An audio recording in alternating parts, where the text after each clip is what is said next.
It's extremely important when you think of conferences like these. One might think that putting things into perspective, how important is it what's happening on the borders of India where our soldiers, where our brave hearts are being killed? And what can we do to change that? What we can do to change that is the future. The future is in our hands. Education is the key that can actually resolve a lot of conflict, resolve a lot of hatred that is brewing inside people. So if you all and us as educationists have that power to make that change in our lives, in the future of our citizens. I'm going to start the presentation now. There's no doubt in anyone's mind that digital transformation is changing the way education is delivered across classrooms across the world today. More importantly though, is the purpose aligned with the way trends are emerging? In this hot pursuit of AR, AI, VR, fourth industrial revolution, have we missed the woods for the trees? Now it's not a question of if, but when, at least some of these technologies will become mainstream across schools across the world. But the fundamental question lies is in, are we serving the purpose of 21st century learners? Or are we just finding fancier ways of lesson delivery through e-pedagogues? A course correction is required at a time when these trends are still evolving, when they're still forming. Because we can ill afford another education system that prepares students ill and tests students for skills that they won't even require in their lifetimes. Now, what are the latest buzzwords? In all these education circles, conferences across the world, what are the latest buzzwords people talk about? AR, AI. Okay, what is AR? Let me make this a little bit interactive. What is AR? Simple question. Augmented reality. Please, it's not augmented reality. There are people who say augmentative. It's augmented reality. AI? Artificial intelligence. VR? Virtual reality. A little tougher one. MR? MR. Mixed reality. Blended learning. So, there are all these fancy buzzwords in education circles across the world. And there are so many schools and government bodies just overzealously running behind these technologies without first understanding what is its true purpose and value. In today's kids' parlance, today's kids would call it, they do it out of FOMO. What is FOMO? Fear of missing out. A lot of schools and government bodies are getting onto this technology bandwagon for the fear of missing out. Now Finland, known to be one of the top performing education systems of the world, has a far more pragmatic approach to education, to technology in education. I've studied the Finnish system of education the last 4 or 5 years, sat with the National Ministry of Education, sat inside classrooms, met with the teacher training colleges people, spoken to principals, parents. I was speaking to this one principal in a city called Jyväskylä. Jyväskylä is in central Finland.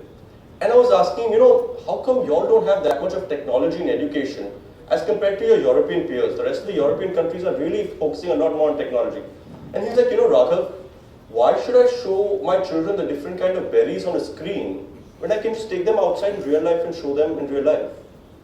While it was a limited point, his message was loud and clear. That so many schools, so many government bodies are just running behind technology without even understanding what is its purpose and value and what is required to bring out its true optimal usage. In this day and age where nomophobia has become a condition, does anyone know what nomophobia is? Nomophobia. Yes, somebody's got the answer there. Yeah. The fear that we didn't have the mobile phone with us. No mobile phobia. The fear of not having a mobile phone around you. You know how you feel when you have 2 or 3% battery left? That stuff inside your system starts becoming, you start getting tension, stress. That anxiety, nomophobia. It's a condition now. So in this day and age where nomophobia has become a condition and children's virtual worlds are overshadowing the real worlds, we as educationists have to ensure the balanced usage of technology in education. We have to answer 2 very fundamental questions before we decide to invest in technology. One, is the lesson delivery improving? And is the learning outcome being enhanced? If these 2 are yes, then let's think about the program of why we are going to go ahead with the technology. Next, we have to see what is the follow-through plan. There's no point in investing in technology and then not having a proper follow-through plan. Are your teachers bought into the vision of why you are investing in that technology? Not that the management has come and given it. Because why? No, because we get admissions or the other schools doing it. That's not the right reason. Your teachers have to be bought into that vision. I've visited so many schools across India, across the world, where these fancy pieces of technology, after the honeymoon period is over, first 2-3 months, everyone's excited. After the honeymoon period is over, these fancy pieces of technology become fancy pieces of furniture gathering dust. I was visiting a school in London, outside of London in Essex. It was called the Millennium Classroom they had built. They had got this huge grant from the UK government, and it was next level. That classroom was, it had panels which would move around and you press one button, and it was just something out of the future. And then I met with the teachers out there and I said, you know, you all must be really, really proud to have a class like that. And they said, you know, sir, honestly, initially when it came, of course, everyone was jealous of us. We had this cool classroom that nobody else in the country had. But now it's become a white elephant for us. We don't know how to really use it. We got a training at the beginning of the term. After that, we don't really know how to make the best usage of that technology. If we need to get anything repaired, the regular carpenter can't come and repair it because it's too advanced. There is no actual budget for the training of teachers. So there's no point in just investing things and putting them inside a classroom without actually ensuring what is the value that is being added to the student in the class. I'll ask you a very fundamental question. At its most basic purpose, what is the purpose of education? What is the purpose of education in one word? In its most fundamental sense. The purpose of education is simply learning. That's all what education is about. Why do parents send their children to schools? So they can maximize their inherent potential and excel at what they are best in. So what is the role of the educator then in the 21st century? Is it just that sage on the stage? When we were in school, there used to be a teacher on the stage and she would vomit out, blurt out knowledge, pearls of wisdom, and we would have to get, that's where we got our knowledge from. In the 21st century, kids are not getting their knowledge from there. They have access to Google on their fingertips, and with that, limitless information. So the role of the educator in the 21st century has moved from being that sage on the stage to a guide on the side.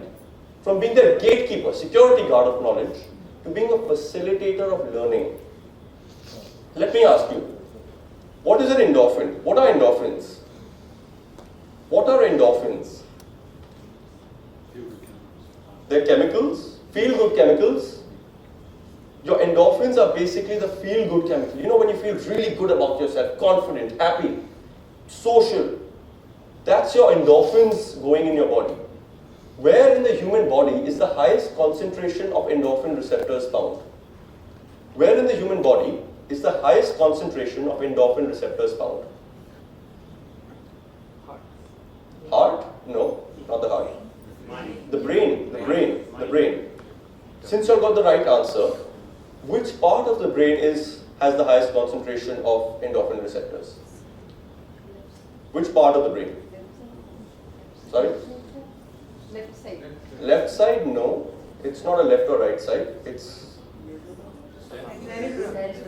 cerebrum, no. Cerebrum is the front, that's a prefrontal cortex area, which is more of the executive functioning CEO of your brain area, not the cerebrum. Stem. No.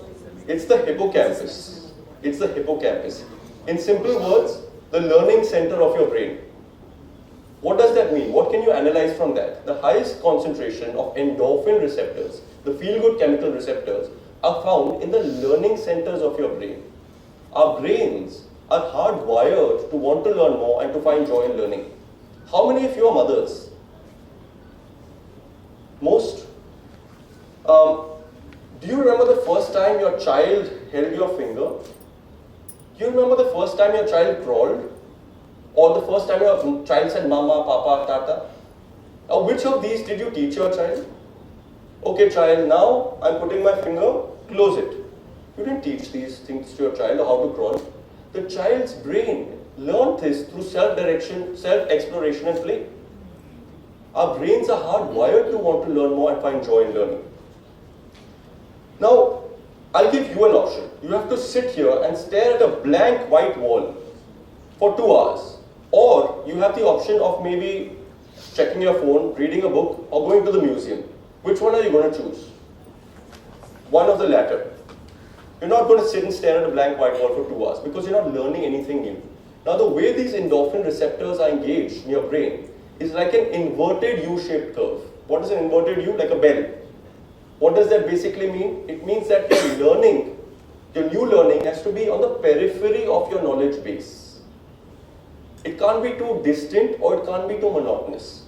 Let me ask you, how many of you have checked your Facebook in the last 48 hours? In the last 2 days, how many of you have checked your Facebook? I have half an honest audience, the other half are not feeling very honest today.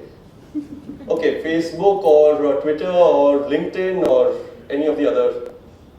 Great. If your news feed was filled with something that was the same thing again and again and again and again, would you keep going back to it? No, you wouldn't. If it was filled with something different, something new, but in a language that you didn't understand, would you keep going back to it? No. If it's too distant from your knowledge base or it's too monotonous, your endorphins are not going to be released, and which is why you don't find the joy in learning. Yet that is what our education system exactly does. A lot of our classes, a lot of our lessons are either too distant for some children or too monotonous for some children. I often ask the audiences in my education workshops, what is the right mood? Most of you are, how many of you are educationists, are teachers? Most. What do you think is the right mood for a child to be in when you are starting your lesson? What mood should your child's brain be in when starting your lesson? Receptive. Receptive? Inquisitive. Inquisitive? Great answers. The most common 4 answers that I get across the world, it's not an Indian thing, it's even outside. Child should not be hungry, child should not be sleepy, child should be happy, and child should feel positive. Now, if the child is, say, happy, maybe he's happy because it's his birthday tomorrow and he's going to get a lot of gifts. How is that going to make your teaching result in better learning? Or maybe he's happy because his favorite cricketer scored a century yesterday. That doesn't mean your teaching is going to result in better learning. So what is your role there as a teacher then? The most important mood for a child to be in, child's brain to be in, is the child's brain should be curious. The child's brain should feel a challenge and there should be a purpose to the lesson. And what is that purpose? The purpose can't be marks. The marks can't be the purpose. What is a typical situation that happens in a classroom when you just hand your exam back? After you've corrected the exam test back, what's the typical thing that happens out there? Hey, how much you got? How much you got? Students are doing that to each other. Now you think about a child. He does badly in maths, let's say 2 or 3 exams in a row. What does he start believing? Maths is not for me. Numbers is not my thing. I'm a failure at maths. Now that same child would play a video game 15 times at a particular level, fail each of those 15 times, but still try for the 16th time. Have you ever heard a child say, video games is not for me? No, I'm a failure at video games. No child will ever say that because there's still a challenge, there's still a purpose associated with that video game, right? So, okay, how many English teachers do I have? English educators? 4 or 5, 6 maybe? You go to your 2nd or 3rd standard class and you teach the children, you want to teach them how to write an essay. And typical way that teachers teach the essay. Okay children, take out all your books. I am going to teach you how to write a 200-word essay. And you write very big. So for you that's 3 pages. For all the rest of you that's 2.5 pages. Okay, so write your 200-word essay. Start. Why is the child going to want to learn your 200-word essay? Let's think of another thing. Another teacher comes in. Good day, dear children. How are you feeling today? How was your weekend? What did you do? Oh, you went to the park. Oh, you watched a movie. Wonderful. Which movie did you watch? What did you like about that movie? You like the story. How sweet. How would you like to learn how to write the next film script? Maybe one day you can publish a book. I'll start with a simple 200-word story. I'll teach you that. And then we'll advance and maybe one day you can be the next J.K. Rowling. How would you like to learn that, my dear students? What is the child going to want to learn? 200-word essay. I don't even know what the word essay means. Make your class purposeful. Why do they have to learn that? What about chemistry? Any chemistry people here? Science teachers, a few. Okay, what is neutralization? Acid plus base reacts with salt and water. Acid plus base equals to salt plus water. Everyone write down, open your books. NaOH plus HCl equals to NaCl plus H. Have you checked, is the equation balanced or not? You better learn this, it's very important for your exam. It's going to give you a lot of marks. But don't have to really write down the equation, I'm just joking. Why are the children going to want to learn this? Let's see what a teacher in Russia is actually, how she brought about the same lesson to life. Can we put the video on? It's a short 1-minute clip. With the volume, please.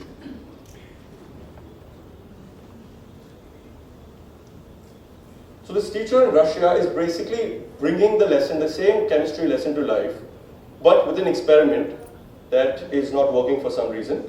The beauty of technology, just when you're having an EdTech conference, the technology fails you. We tried it before my session. Let it be, I'll go on. Let it be, I'll move on to the next part because anyways I'm running short of time. I'll quickly explain what happened. So she's basically doing an experiment. Please let the video be.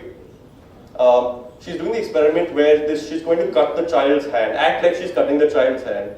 She's not really cutting the child's hand. The knife is upside down. She's basically doing the same acid plus base equals to salt plus water experiment on the child's hand, and the child is acting like he's going to faint, and all the other children are like, oh my god, our friend Vladimir is fainting. It's just so that the children remember what acid plus base equals salt plus water, giving them a memory recall to what they have to learn. Very quickly, I'm going to move on to the end of my presentation part.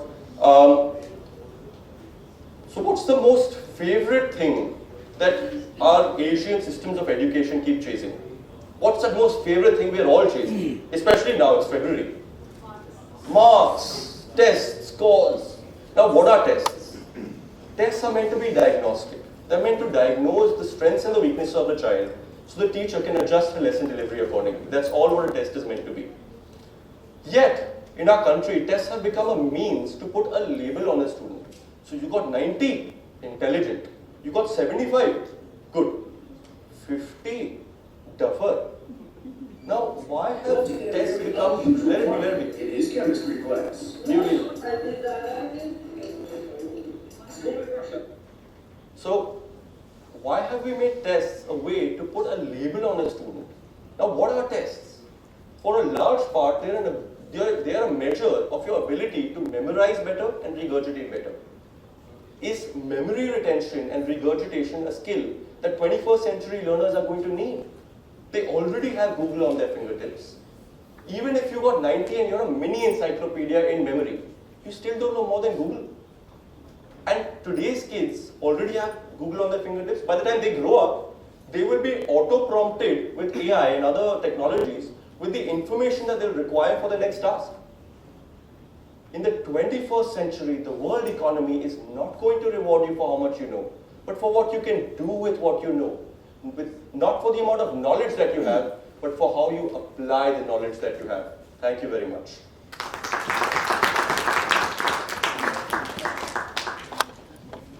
But then we can at least take 2 questions, at the most 2 questions, please. Very good brainstorming presentation. Thank you so much. I have done. First, we started with OHP overhead projector. Then they supplied LCD. After that, interactive whiteboard. Then video lessons, language lab, everything we are having. And as you mentioned, they are not using regularly. But our principal prepared tight schedule. Every department, at least in a week, they have to use those technologies for teaching the students.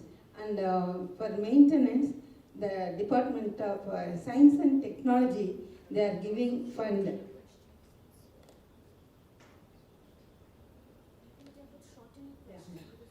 Department of Science and Technology, they are giving fund for repairing the equipments. That's wonderful. Lovely to hear that. A couple of things I would like to point out here. I wish, and it's one of my things that I really hope in schools, is that principals or managements should not, the culture of the school should not be where the principal has said that these are the number of periods you have to use your technology. It has to be used regularly. It has to be homegrown. It has to be organic. It has to be from within. I hope to have enough passionate teachers to build a culture of passion where the teachers are fighting for using that technology more and not necessarily more. Using more technology doesn't mean you're enhancing the lesson delivery and learning outcome. You have to use it what is actually going to benefit the students and add value to the students. So rather than make it a sort of top-down approach which tells the teachers that you have to use it 3 days in a week or you have to use it so many lessons in a week, the teachers need to be that passionate about bringing out the usage of the technology. Otherwise, it's going to be done in a more redundant way, in a more way that, okay, that she's told me to do it, so I'm doing it. That's still not going to bring out the real value of technology, in my opinion. And yes, we have moved from all the varieties of from OHPs and LCD screens, and now AI is the latest biggest thing, and VR are the latest biggest thing. The technologies are going to keep changing. The idea is how do we really get the children to enhance their lesson delivery and learning outcomes. That's what's really important.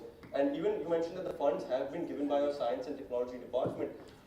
Funds is good and important, but what is being done with those funds is more important. Like I explained, there's so many managements that go and give these great technologies, but after the honeymoon period of 2 or 3 months, those technology, that fancy pieces of technology become fancy pieces of furniture gathering dust. So it's not about the funding necessarily, it's about building a culture, the learning environment in the school, which is actually conducive to this. Second question, yeah? Well, good morning. I'm Dr. Dheeraj Malhotra, representing Next Education. I was really inspired by your words, but the fact here, like you talk about the honeymoon period, you talk about the introduction just for the show, and I appreciate the word augmented reality.